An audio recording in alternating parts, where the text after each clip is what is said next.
श्री हरिराय जी महाप्रभु जी की जय हो।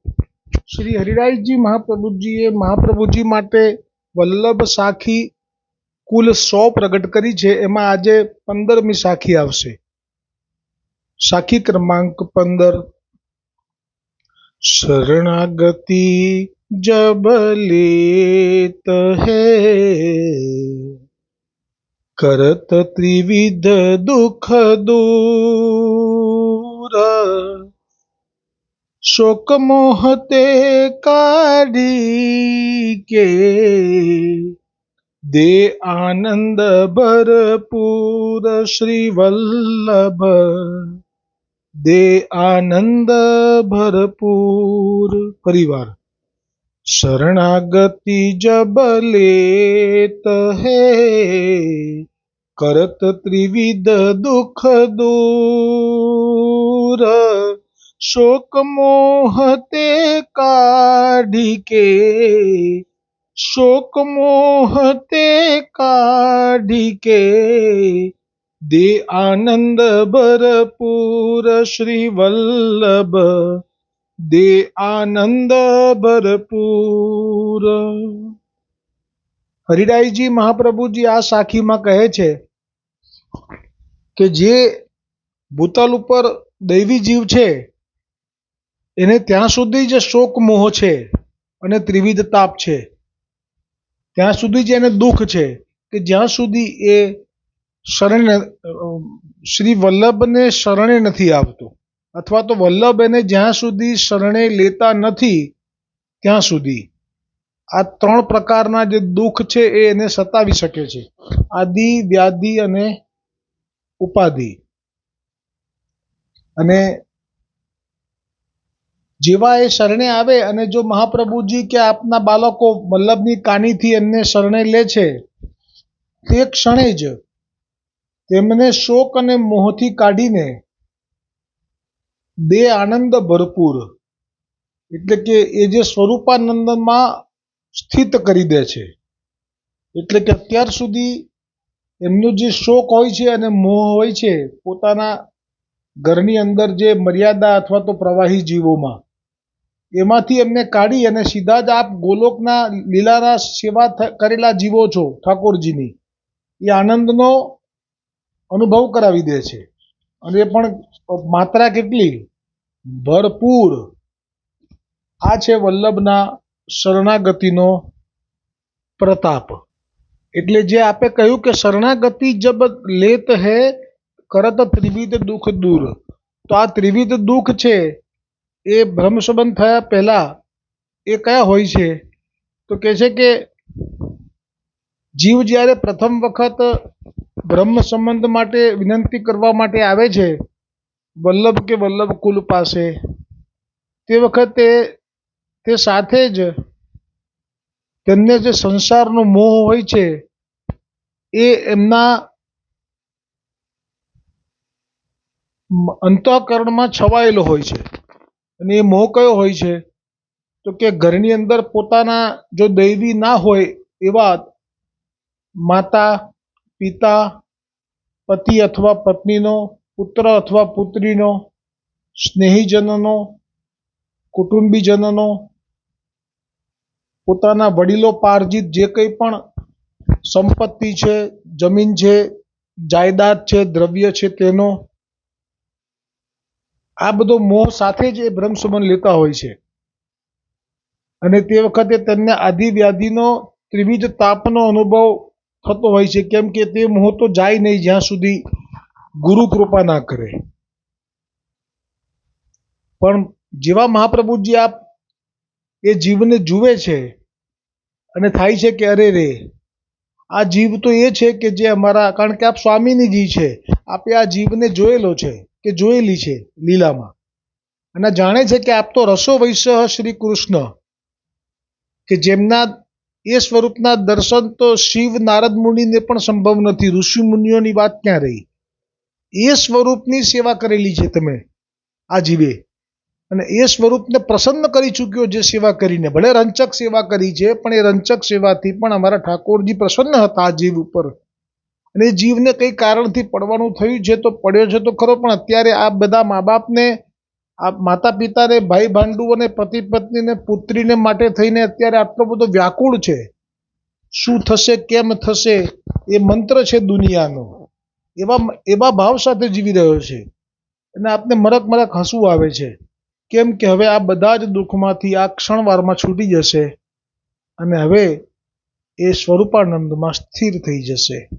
એટલે આપને શરણે આવતા જ શરણાગતિ જબ લેત હે કરત ત્રિવિધ દુઃખ દૂર. એટલે આ ત્રિવિધ દુઃખ દૂર જે કરે છે ને એ બધાનું નથી કરી શકતા. આ જ સમજવાનું છે. આ એનું જ દુઃખ દૂર થઈ શકે છે કે જે પહેલા સુખી હતા લીલામાં. એ પહેલા હતા, પછી દુઃખ પડ્યું છે એટલે દૂર કરે છે. જુઓ, પણ પેલો જે વૈષ્ણવ હતો જેના આખા શરીરે ફોડલા થયા હતા 7 વર્ષની ઉંમરથી અને 5 વર્ષની ઉંમરથી, અને 10 વર્ષનો કે 12 વર્ષનો થયો તોય ફોડલા મટ્યા નહીં. એનું શરીર તો સુકાઈને લાકડી જેવું થઈ ગયું. કોઈએ કહ્યું કે એ મહાપુરુષ પધાર્યા છે, જો એ કંઈ કૃપા કરે તો તારા પુત્રને આ દુઃખ જાય.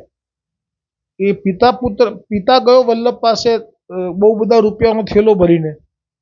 ત્યારે વલ્લભે કહ્યું કે ભાઈ અમે કંઈ વૈદ નથી, તમે કહો તો તમે નામ સંભળાવી દઈએ. એટલે કે આચાર્યની જે ગરિમા હોય એ કહી, નામ સંભળાવવા માત્રથી કલ્યાણ થઈ જાય એનું, એને ભવસાગરનો ફેરો ટળી જાય. પણ ના, એને તો ભવસાગરનો ફેરો પાર કરવો જ નથી. એને તો બધું જીવવું છે ટૂંકું જગમાં, આશા બહુ લંબાય. જીવવું છે ટૂંકું જગમાં, આશા બહુ લંબાય. કેમ કે મહાપ્રભુજી આ પરળ બ્રહ્મ છે, એટલે એના પિતાના અંદર એ આપ જ બેઠેલા છે. એટલે આપ જાણે છે કે આ કેવો જીવ છે. આશા તૃષ્ણા મૃગજળ જેવા જીવડા તણાય છે, દોડી દોડીને અંતે તરસ્યા રહી જાય છે.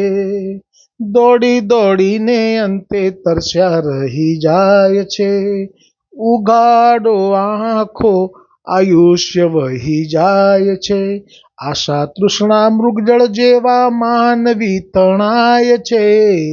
આશા તૃષ્ણા મૃગજળ જેવા માનવી તણાય છે, દોડી દોડીને અંતે તરસ્યા રહી. એટલે મહાપ્રભુજી તો પરળ બ્રહ્મ છે, તો આપ એની અંદર જ બિરાજેલા છે, તો બધું જાણે છે. પણ બહાર પ્રગટ થયા છે જે કાર્ય માટે ગોવર્ધનનાથજીની આજ્ઞાથી, એટલે આપે એ આજ્ઞાનું સ્મરણ સતત રાખ્યું છે કે અમે દૈવી જીવો માટે પ્રગટ થયા છીએ. એટલે આને એમ જ કહી દીધું કે ભાઈ અમે કંઈ વૈદ નથી, તું વૈદ પાસે જા અને તું કહે તો તને નામ સંભળાવી દઉં. એટલે આપે ખરેખર તો અચાનક જ કોઈ અજ્ઞાનતામાં પણ કોઈ વલ્લભને મળી જાય તો વલ્લભનું મળવું એ નિષ્ફળ ના જાય. કેમ કે પરળ બ્રહ્મનો સ્વભાવ છે, જે નજીક આવે એટલે કલ્પવૃક્ષ, જે માગે એ મળે. એટલે ખરેખર તો એણે જે માગ્યું એ મળી જ ગયું એને. એના પુત્રની બીમારીમાંથી મુક્તિ માગી. તો છેવટે આપે કહ્યું કે ભલે લાવો, એને અમે કરી દઈએ મુક્ત. પણ એણે નામ ના સાંભળ્યું, એને કોઈ રસ નથી. જાણે છે કે મહાપુરુષ છે તો પણ રસ નથી. અરે ત્યાં સુધી કે આપે એના પુત્રને દૈવી જીવ જાણી એના શરીરના છાતી ઉપર આપે આપનો ચરણ સ્પર્શ કર્યો, એના મસ્તક ઉપર ચરણ સ્પર્શ કર્યો, અને તેને શરીરમાં એક પણ ફોડલીનું નિશાન સુદ્ધા ન રહ્યું. આવી કંચન વર્ણી કાયા કરી લીધી. તો પણ એના પિતાને એમ નથી થતું કે હું હવે નામ પામી લઉં. આ પરાકાષ્ઠા છે બહિર્મુખ જીવોની. અને એટલે જ ત્રિવિધ દુઃખ દૂર કોના કરે છે વલ્લભ? તો કે દૈવી જીવોના. જે દૈવી જીવ છે એ જેવો શરણે આવે છે એની સાથે જ એના બધા જ દુઃખોનું શમન કરી નાખે છે. કરત ત્રિવિધ દુઃખ દૂર, શોક મોહતે કાઢી કે દે આનંદ ભરપૂર. એનો શોક અને મોહ કાઢી નાખે છે. જેવા પ્રસંગમાં એક પ્રસંગ તો બહુ પ્રચલિત છે પુષ્ટિ માર્ગમાં 84 વૈષ્ણવમાં. એમાં છે 56મી વાર્તા છે 84માં. અચ્યુત દાસ સારસ્વત બ્રાહ્મણ એક કડામાં રહેતા. તેમના લગ્ન થઈ 4 વર્ષ પછી પત્ની મૃત્યુ પામી. તે વખતે અચ્યુતદાસને મોહ થયો. કેમ કે અત્યારે એમને ખબર નથી કે હું તો પૂર્ણ પુરુષોત્તમનો સેવક છું, એટલે અત્યારે માયાથી ગ્રસિત છે. એટલે લગ્ન સુખ માટે કર્યું, લૌકિક સુખ માટે. અને એ લગ્નનું લૌકિક સુખ એને મળ્યું ખરું. 4 વર્ષ થયું ત્યાં તો એ મરી ગઈ. એટલે એને તો બહુ દુઃખ થયું. આ દુઃખ કેમ થાય છે કે એને સ્વરૂપ જ્ઞાન નથી. પણ એ 4 દિવસ સુધી તો એણે અન્ન ના લીધું, એટલો દુઃખી થઈ ગયો.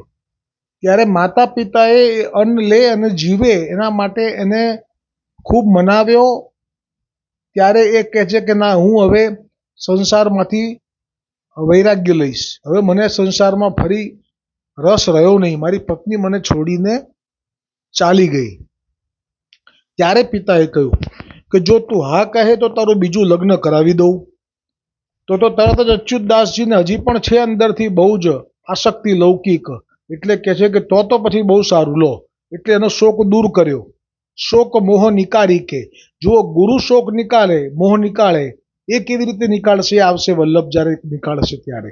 અને મા બાપ, ભાઈ ભાંડુઓ, સગાવાલા જેમના દ્રવ્યનો આશ્રય કરીને, અન્યાશ્રય કરીને બેઠા છે આજની તારીખમાં પણ, મોટા મોટા, હું નામ નહીં લઉં, મોટા મોટામાં બધા આવી ગયા કે આ હશે તો જ મારું આ કામ થશે, આનો સહકાર હશે તો જ હું આ કરી શકીશ, આ છે તો જ હું જીવું છું. આવો અન્યાશ્રય ભગવાનનો કે બીજાનો કરવાની તો ના પાડી છે, પણ ગોકુળનાથજીએ તેમ પણ કીધું છે કે તો પછી આ બધા માનવીઓનો આશ્રય તો, અન્યાશ્રય તો કેટલી હદ સુધીનો કહેવાય કે જ્યાં અંશ અવતારોના અન્યાશ્રયની ના પાડી છે, ભગવાન વિષ્ણુના અવતારોની અન્યાશ્રયની ના પાડી છે ગોકુળનાથજીએ. ત્યારે આપણે હમણાં વચન કહ્યું હતું, જ્યારે આ પ્રસંગ આવ્યો ને, ભક્તાચારોપદેષ્ટા ચ, એ નામ વલ્લભનું કેમ ગુસાઈજીએ રાખ્યું? એમાં ગોકુળનાથજીએ અન્યાશ્રયના 3 પ્રકાર બતાવ્યા કે ભાઈ જે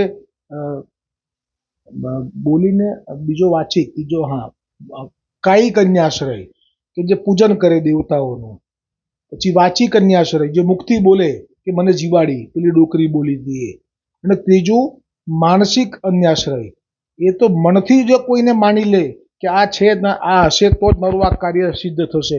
એમાં ગોકુળનાથજીએ સ્પષ્ટતા કરી કે આ ત્રીજો જે છે ને અન્યાશ્રય માનસિક, એ તો મહાબાધક કીધો. પેલા 2માંથી તો છૂટી જવાય છે સમય આવે, આમાંથી નથી છૂટાતું. અને આમાં તો પ્રભુ એવા ખીજાય છે કે પછી તો કશું રહેતું જ નથી. અને પછી આપણે ગોકુળનાથજીએ કહ્યું, તો પછી કહે છે કે જો પછી આપણે કહ્યું કે અંશ અવતારોનો પણ અન્યાશ્રય ન કરવો, એટલે કે ભગવાન રામનો, રણછોડનો, દ્વારિકાધીશજીનો, બીજા પુષ્ટિ ગોવર્ધનનાથજી સિવાયનો કોઈનો આશ્રય ન કરવો. તો પછી કહે છે કે માનવીઓનો, દ્રવ્યપાત્ર માનવીઓનો કે સત્તાધારી માનવીઓનો આશ્રય તો ક્યાંથી કરવાનો હોય? એમ આપણે વ્યંગમાં કહ્યું ગોકુળનાથજીએ. અને એટલે તો અહીંયા આને માતા પિતા જો શોક દૂર કરે છે તો કેવી રીતે કરે છે કે જે તારે લગ્ન કરાવવું, તો તરત તૈયાર થઈ ગયો અચ્યુતદાસ. પણ જો ખાધું ખરું, પણ તેના 10 દિવસ પછી અચાનક જ તેનો પિતા મરી ગયો. દૈવી જીવોનું તો આવું જ હોય, જે માયામાં નાખવા જાય ને એ બી પહોંચી જાય. એટલે પિતા ગયો. ત્યારે અચ્યુતદાસને ખૂબ દુઃખ થયું કે અરે રે, મારી પત્ની તો ગઈ, મારો પિતા ગયો, મારી માનું શું થશે? તેના 4 જ દિવસ પછી ભગવાન કહે છે કે તારી માને લઈ લઉં છું. તો માતા બી મરી ગઈ. હવે અચ્યુતદાસની અત્યંત દુઃખી થઈને ઘર છોડીને ચાલી નીકળ્યા, બદ્રીનાથ આવ્યા, ત્યાંથી જગન્નાથપુરી આવ્યા. રખડી રખડી થાક્યો, શોધું છું શીતળ છાયા, મારી પૂઠે પડી છે માયા. માયા હોય ને એ જ ભગવાનથી ચિત્ત જોડવા ના દે, એટલે આયા જગન્નાથપુરી. પણ હવે તો જ્યાંના છે એ જ મૂળ વલ્લભ ત્યાં પધારેલા છે, શ્રી આચાર્યજી ત્યાં પધાર્યા અને કથા કહી રહ્યા છે. અને ત્યારે અચ્યુતદાસ બેઠા અને કથા સાંભળી રહ્યા છે. પણ દુઃખને લીધે, દુઃખ એટલે કેટલું બધું, હમણે પત્નીને બાંધીને બાળી આવ્યા, એના 4 દિવસ પછી પિતાને બાંધીને બાળી આવ્યા, એના થોડા દિવસ પછી માતાને બાંધીને બાળી આવ્યા. હવે ઘરમાં કોઈ રહ્યું નથી, એટલે આ દુઃખ હોય ત્યાં કથા ક્યાંથી કાનમાં જાય? એટલે અચ્યુતદાસ બેઠા, દૈવી છે એટલે ખેંચાયા, કથા સાંભળી રહ્યા છે. પણ દુઃખને લીધે કથામાં કઈ સમજ ના પડી, એકદમ મૂડ થઈ ગયા છે. દુઃખ કોને કહેવાય? દુઃખનો એવો છે ભાર. આ દુઃખનો અનુભવ જે કર્યો હોય, જેને બાણ વાગ્યા હોય એને ખબર પડે. પત્ની, માતા, પિતા ને ઘરમાં કોઈ નહીં બીજું. દુઃખનો એવો છે ભાર, દિગ્મૂઢતા આવતી. દુઃખનો એવો છે ભાર, નિરાશા આવતી. જુઓ, વલ્લભ જ સામે બેઠા છે, સાક્ષાત પૂર્ણ પુરુષોત્તમના મુખારવિંદ સ્વરૂપ. પણ તોય અંતરની સાસાની ધમણ ચાલતી. અંદર તો પત્ની, માતા અને પિતા ગયા છે એનું દુઃખ છે. અંતરની સાસાની દમણ ચાલતી, ક્ષમતા વિષય વિકાર, ક્ષમતા વિષય વિકાર, દિગ્મૂઢતા આવતી. સાક્ષાત આચાર્ય ચરણ મહાપ્રભુજી વલ્લભાચાર્યજી આસન ઉપર બિરાજી અને આપ અલૌકિક નિત્ય ગોલોકના વચનામૃત કરી રહ્યા છે. શ્રી સુબોધિનીજીનું વચનામૃત કરી રહ્યા છે, જેનો આ જીવ છે પણ તો એના કાનમાં જતું નથી. કેમ કે શોક મોહથી ડૂબેલો છે. શું સ્થિતિ છે તે વખતે એની? ભલે બેઠો છે વલ્લભની સન્મુખમાં, પણ ઊંડે ઊંડે જાણે જમીનમાં ઉતરે, ઊંડે ઊંડે જાણે જમીનમાં ઉતરે. પુષ્ટિ પ્રેમ પ્રકાર, પુષ્ટિ પ્રેમ પ્રકાર, દિગ્મૂઢતા આવતી. એટલે દુઃખ જ એવું છે કે જે જીવને પોતાના મૂળ સ્થાન તરફ લઈ જવા માટે પ્રેરણા કરે છે, ઈશારો કરે છે. અને એ દુઃખ આવ્યા પછી જ એને સાચો સ્વરૂપનું, સાચા પોતાના માર્ગનું ભાન થાય છે. એટલે ઘણી વખત દુઃખ આવે તો એ પણ સારા માટે આવે છે. રાખો રાખો હૈયામાં એ ભાવ લીલા ઈશ્વરની, રાખો રાખો હૈયામાં એ ભાવ લીલા ઈશ્વરની, સોંપી દેવું આ જીવનનું નાવ લીલા ઈશ્વરની, સોંપી દેવું આ જીવનનું નાવ લીલા ઈશ્વરની. દુઃખ દેનારા સાચા ઉપકારી થતા, દુઃખ દેનારા સાચા ઉપકારી થતા, પ્રભુ પાસે એ ઘસડીને ખેંચી જાતા, પ્રભુ પાસે એ ખેંચીને લઈ જાતા. પુષ્ટિ આપે અનેરો એ લાવ લીલા ઈશ્વરની, પુષ્ટિ આપે અનેરો એ લાવ લીલા ઈશ્વરની. ખરેખર જો આ દુઃખ ના પડ્યું હોત ને હજી બીજા લગ્ન કર્યા હોત તો ક્યારે એ વલ્લભમાં શરણે આવત. જે થયું એમાં પણ કેટલો લાભ છે. એટલે ઘણી વખત કહું છું ને કે જો દુઃખ આવે છે તો માનજો કે પ્રભુએ તમને પોતાની તરફ ખેંચવા માટે આ દુઃખ મોકલ્યું. માયાના બંધન તોડે રે પ્રેમ પ્રભુનો, માયાના બંધન તોડે રે પ્રેમ પ્રભુનો, એ ચિત્ત ચરણમાં જોડે રે પ્રેમ પ્રભુનો, એ ચિત્ત ચરણમાં જોડે રે પ્રેમ પ્રભુનો. ગોવર્ધનનાથજીનો જીવ છે ને, એટલે ગોવર્ધનનાથજીને આ જીવ માટે પ્રેમ છે. અને ગોવર્ધનનાથજીએ કહ્યું કે હજારો વર્ષોથી છૂટો પડ્યો છે, હજી પણ એને પત્નીના લગ્નના બીજા કોડ જાગે છે. લે તારી પત્ની જ લઈ લઉં, તારા પિતા તને લગ્ન કરાવવાનું કે છે, લે તારા પિતા જ લઈ લઉં. હવે કે છે કે તારી માતા માટે તને એમ થયું કે આ છે તો જીવું, લે તારી માતા લઈ લીધી.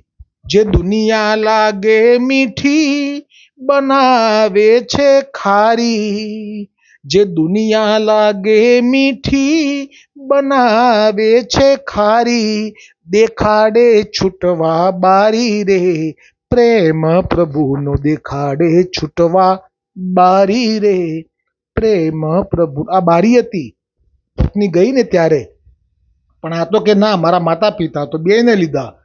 અને એટલે કે છે પુષ્ટિ પ્રેમ પ્રભુનો સંસારને સળગાવે, આખો સંસાર જ સળગાઈ નાખ્યો. ગોવર્ધનનાથજી તો એટલે ગોવર્ધનનાથજીનું નામ છે આખું સંસાર વેરી. બોલો, આ ગોકુલનાથજીના શબ્દોમાં કહું છું, એમનું નામ છે સંસાર વેરી.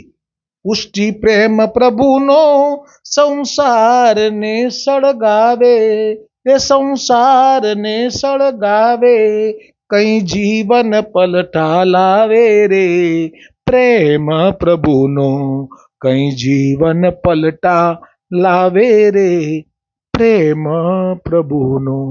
અને વલ્લભે જોયું કે આયો મારો જીવ છે, પણ એની સ્થિતિ તો જુઓ, એનું મન જ નથી મારી કથામાં. અને આ બધું જાણે છે આપ તો કે એની સ્થિતિ કેવી છે. અને એટલે પછી જ્યારે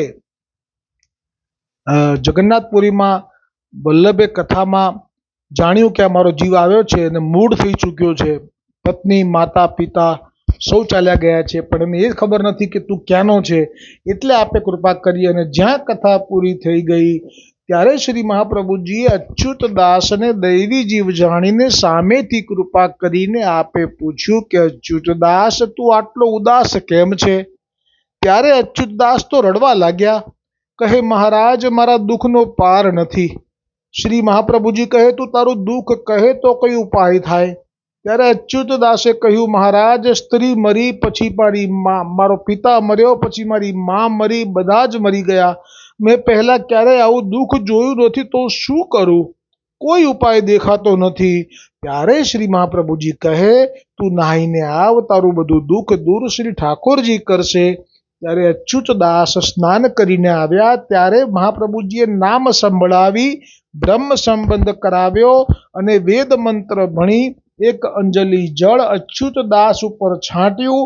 તે સાથે જ અચ્યુત દાસજીના હૃદયમાં વિવેક, ધૈર્ય અને ભગવાનનો આશ્રય દ્રઢ થઈ ગયો. વલ્લભાધીશ કી જય. ત્યારે અચ્યુત દાસજીએ મહાપ્રભુજીને દંડવત કરીને પછી કહ્યું કે મહારાજ મેં અત્યાર સુધી આટલું બધું દુઃખ અર્થ વગરનું ભોગવ્યું.